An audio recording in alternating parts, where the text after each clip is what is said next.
That's it. I'm leaving Dallas. But before I tell you the reasons why, I'm gonna tell you why so many other people are leaving Dallas as well. That way, if you're thinking about making a move here, you wanna consider all your options. And you know what? Dallas isn't right for everyone.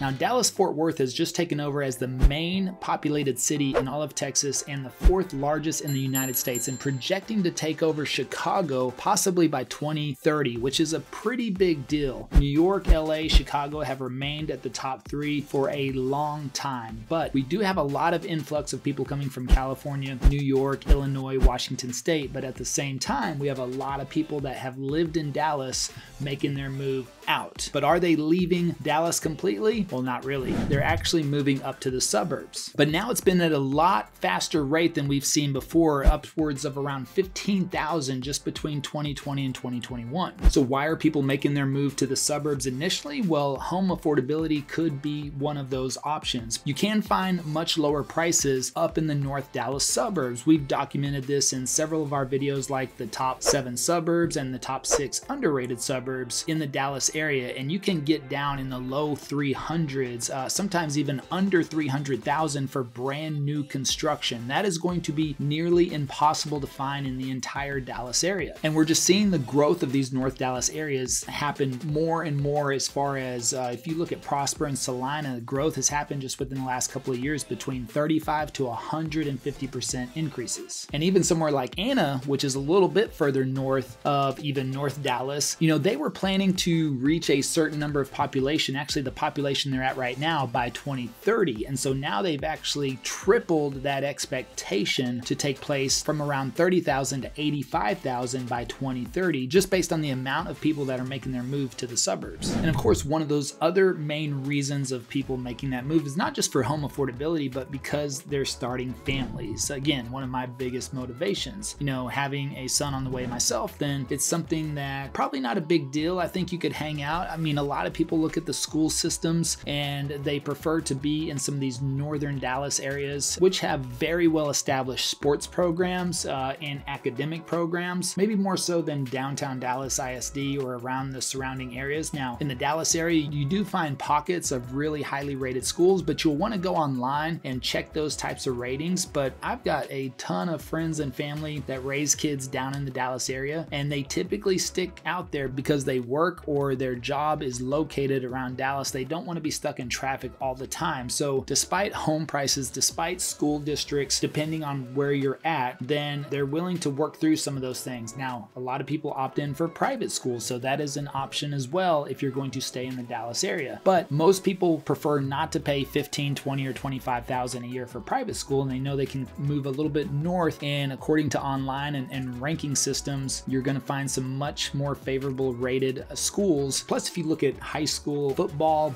it is a really big deal in the North Dallas area. Some of these stadiums, like in Allen, for example, the 4th largest stadium in Texas, 8th largest stadium in the entire United States for football. I mean, over 21,000 people. That's bigger than a lot of colleges out there. And you'll find this all throughout the North Dallas suburbs. But when you move up north to these suburb areas, you're starting to see a lot of these master plan communities as well. And people are looking for more of that community feel. Down in downtown Dallas area or the surrounding neighborhoods, you'll probably know some of your neighbors here or there, but there's usually not a lot going on. Now, I do know down in the historic districts, they have a lot of, I want to say a lot, maybe like 2 or 3 events per year, but that's about it. You come up to some of these master plan communities up here in North Dallas, they're having 2 or 3 or 4 events every single month. I mean, Travis just last night was at this pajamas and reading event for his kids up here in Prosper, right, at the local school. So, you know, there's these types of events that they're doing on a regular, consistent basis. And so in the suburbs and these communities, people feel a bigger sense of community just because there's a lot more activities. There's walking trails, there's green spaces, there's community spots where people will hover and run into each other, community gyms, those types of things. You know, down in Dallas, you go to the local gym and you're going to find people from all over the place and scattered throughout, not necessarily back around your few blocks or city blocks or things like that. So they'll come for all over. And again, you know, people start to grow out of that nightlife, out of all the the activity, driving around down there. Now, I live in Old East Dallas, which I absolutely love that area. Wasn't very high trafficked. It was very family friendly communities around there. My neighbors, they were always running the kids, walking the kids down to the local elementary. It was on our street just a couple of blocks away. So I love that. So it wasn't really something for me that I was concerned about that school system. A lot of the elementary schools around the Dallas area are really good. And if you look at the ratings, you'll see that online. So I think the concern comes whenever they get into the middle and the high schools, that based on certain ratings or academic readiness or things like that, some of the Dallas ISD schools tend to fall off just a little bit. But also as people get older, you know, and have more kids, then that's something else. You know, Dallas is really kind of like the young person's playground, right? I mean, if you're young, the average age being around 33 in the Dallas area, then it's just something that you're used to seeing a lot more of that demographic there, as to where you move up north and you're going to see, you know, strollers all over the place, SUVs, you know, those types of things are going to be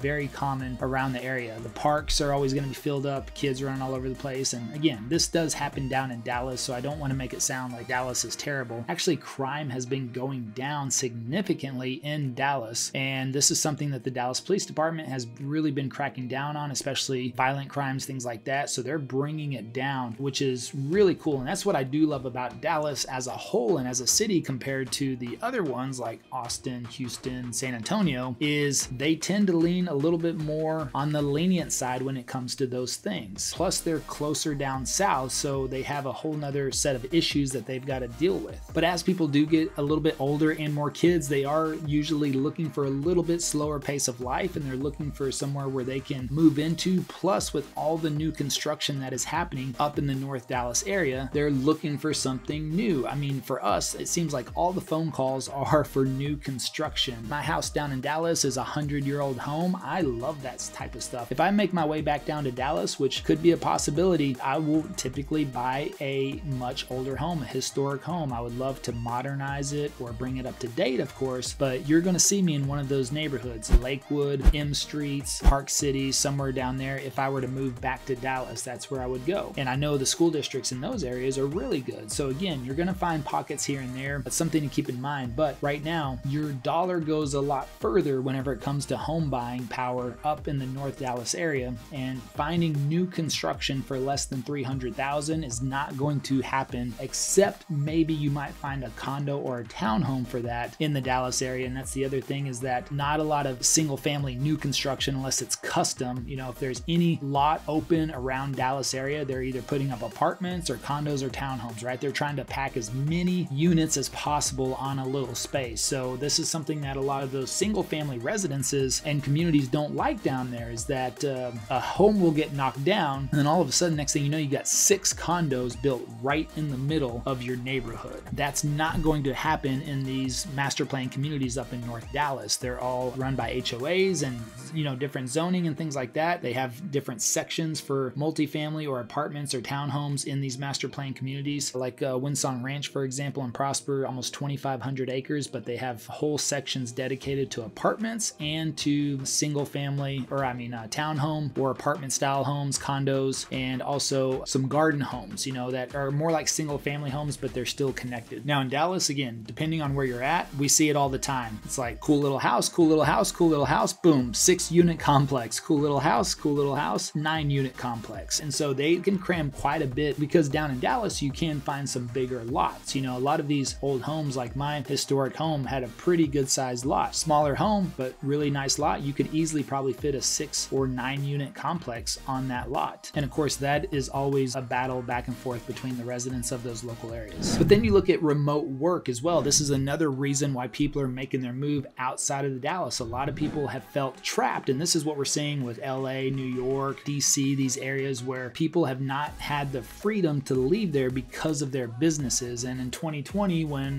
we all started to work from home, or most of people started to work from home, then people realized, well, hey, I can choose where I live now. If I'm going to work from home, I don't want to be stuck in LA anymore. I don't want to be stuck in New York anymore. I don't want to be stuck in Washington, especially if you don't agree with their restrictions or zonings or legalizing drugs or things like that. I mean, there's a lot of different factors that are happening in these other areas. And so, you know, if that's something you don't agree with, that's what we saw a big influx of people making their move here, is because they haven't agreed. A lot of people haven't agreed with policies or procedures or laws or regulations for quite some time, but because their company or corporation was embedded in that area and they didn't have that option to work from home, they felt stuck there. And as soon as that was released, they started running for Texas, all right? But now it's kind of like the same thing in downtown Dallas. A lot of people felt like they were confined here or didn't have that option to make the move outwards. They want to be in the suburbs, but they don't want to commute. They don't want to waste an hour and a half every single day stuck in traffic, and that makes sense. I get that. But now that remote work is a lot more accepted, and some of these companies haven't even gone back to in-office, or they've gone to these hybrid models to where sometimes you commute maybe Tuesday through Thursday or something in the office, or maybe 2 days a week, then that's a lot more manageable for people. Then they're like, well, I don't mind commuting 2 or 3 days a week down to the office because that's okay, versus 5 days a week. And so that has opened up quite a bit of opportunities for people to leave Dallas. And then on top of that, another reason is because businesses are making that move. They are projecting within the next 10 years that the Frisco area could have more office space than downtown Dallas. I know that's hard to believe. It's a little hard to believe for myself as well, but that's the type of growth and opportunity that's happened there. Plus these corporations moving from California, New York, and Washington State, these areas, they're moving their headquarters to this Plano, Frisco area where there's a high concentration of new construction, new commercial buildings, high rises, and that is really forcing a lot of people to those areas. And so it's the same thing with Dallas. Some of these companies are leaving Dallas and heading up north. And so again, you don't want to be commuting from downtown Dallas to up north. So why don't we find something up there? And if you look at 40 years ago, Dallas Fort Worth just had 5 Fortune 500 companies. Today it has 24 Fortune 500 companies. And again, you got the likes of,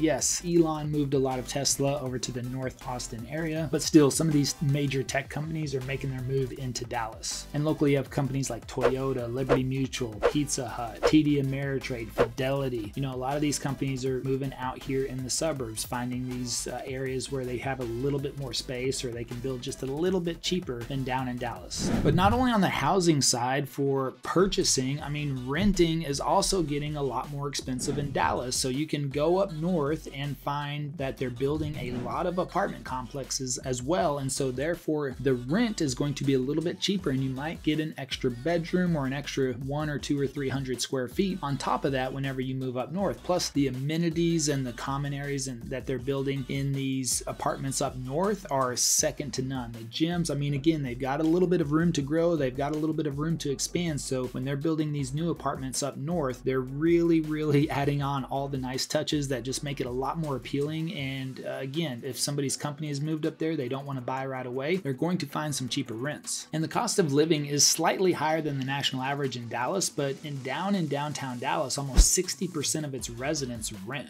Just to give you an idea, whenever you move into the suburbs up north, you'll find 60, 70, 80% of the residents own their homes. And the median rental price right now for a 1-bedroom in Dallas is between $1,600 to $1,800. So think about that. If you have a spouse, a loved one, a partner, and just a kid or two, I mean, you're going to be pushing up into high 2,000s, low 3,000s for a 2 or 3 bedroom apartment in downtown Dallas. And by the way, we actually have a video that we were showing where you can actually own a home cheaper than renting compared to downtown Dallas. So if you have a lower budget, or you're just trying to get into your starter home, or you're just looking for some type of ownership versus just renting, you should definitely check out that video, because we show you a neighborhood and community up north where you can buy a home. And that's it. Look, it may not be your dream home, but it's a place to start, and you could get in there just as much for rent, or even a little bit less than rent right now. Stay there for a couple of years, take advantage of the no capital gains tax whenever you sell, if you've owned it for at least 2 years, up to $250,000 if you're single, up to $500,000 if you're married. And then whatever appreciation you make can be tax free, and you might be able to put that on a down payment on your next house. And so if you want to move up from there, you could do that in as little as 2 years. And then of course there's the political differences. Now, we don't talk a lot about politics on here, but I think we all know which way we tend to lean in Texas. Now, look, I'm the type of guy that's like, mind your own business, I mind my own business, you know, as long, you know, let's help each other if we need help, but I could care less. If you need help, I could care less how you think, feel, or vote, really. You know, if you need help, you need help, and I'm happy to help anybody at any time. Now, at the same time, I don't like overregulation. I don't like more taxes. I don't want to be locked down. And this is something that Dallas has been pretty good about. You know, when there was some riots a couple of years ago, they shut it down after one night. They didn't let it go on for night after night after night, and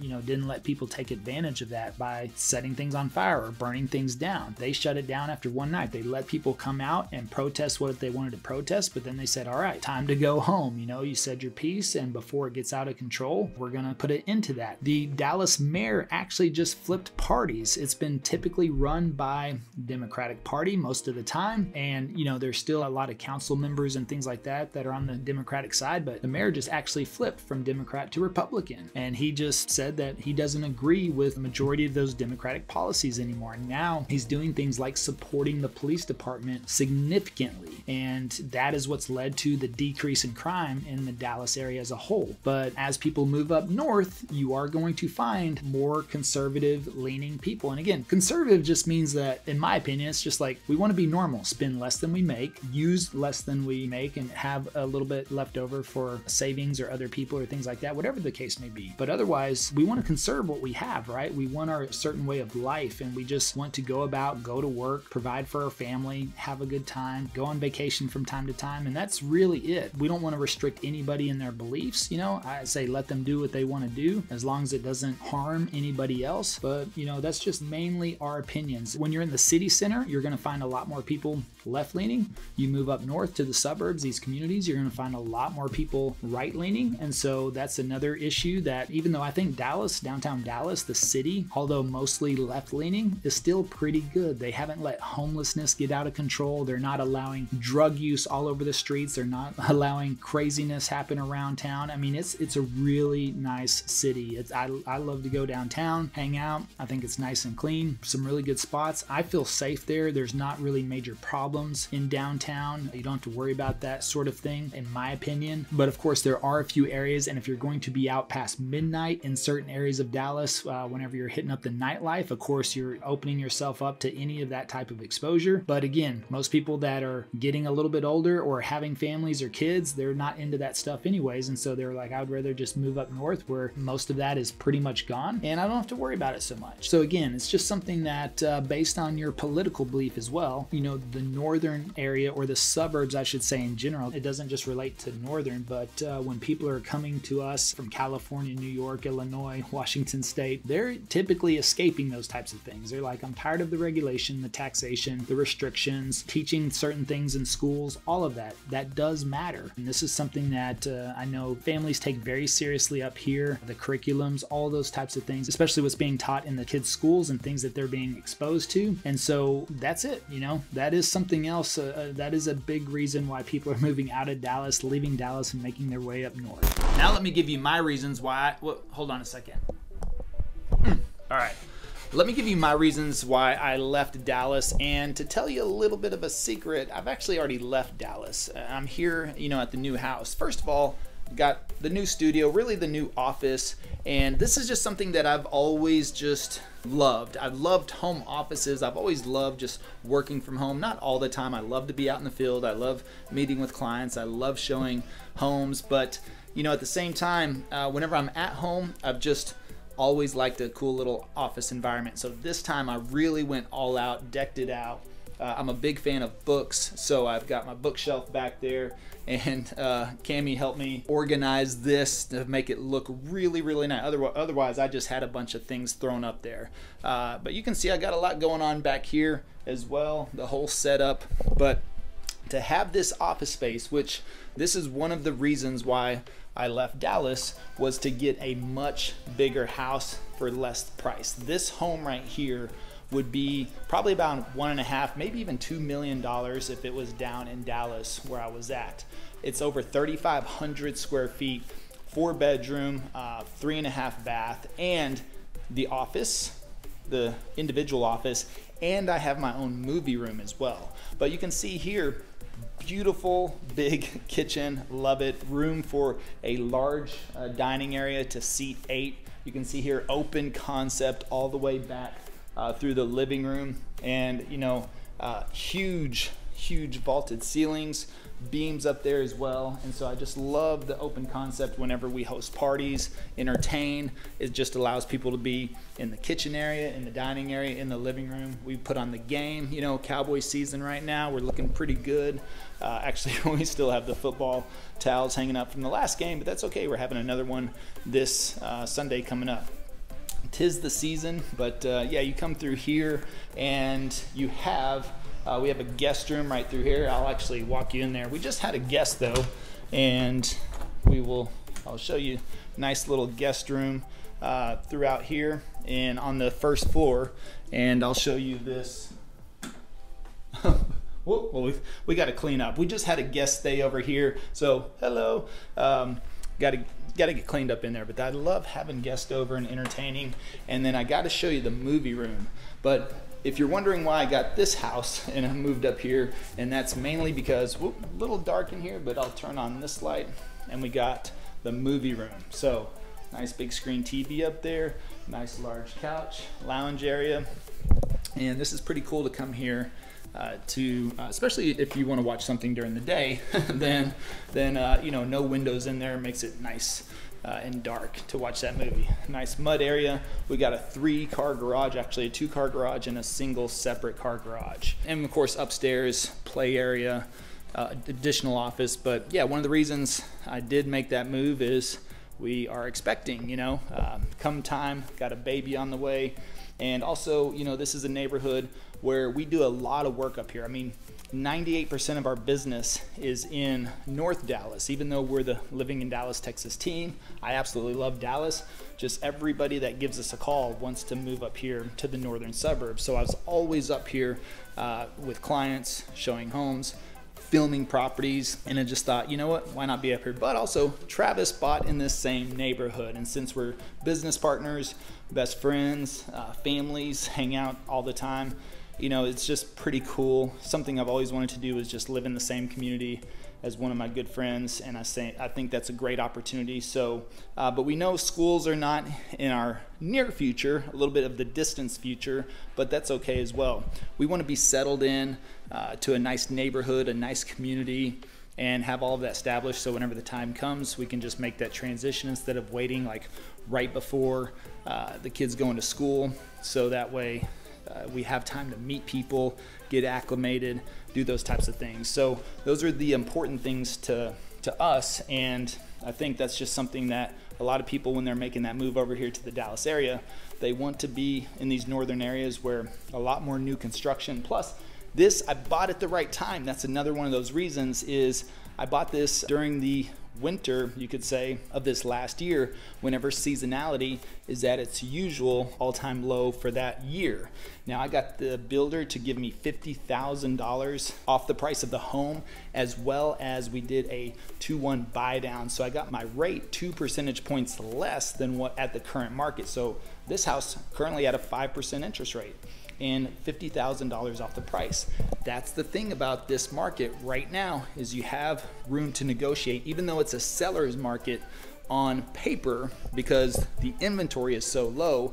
It's actually a buyer's market because there's room to negotiate. I was just talking with Travis the other day. The last 8, 9, 10, 12, 15 deals he's done, he's been able to negotiate between $30,000 to $50,000 in incentives from the buyers or the builders. So that is allowing people to buy down the rate, get lower rates on their mortgage, and we do believe rates are going to come down, especially in 2024. So that gives everyone the opportunity to refinance, and that's something that you can, you know, look forward to, because getting the incentives from a seller or from the builder is going to give you a little leeway. It's going to give you a 2-week or a 2-year opportunity to allow rates to come down. You can always refinance. I always think it's better to refinance sooner, you know, within the first year or two, 2 years at the max. After that, refinancing is, you know, just depends on the situation, but best to do it within those first 2 years ideally. And of course, we do believe rates will come down within that time frame. So it's a good option. So for me,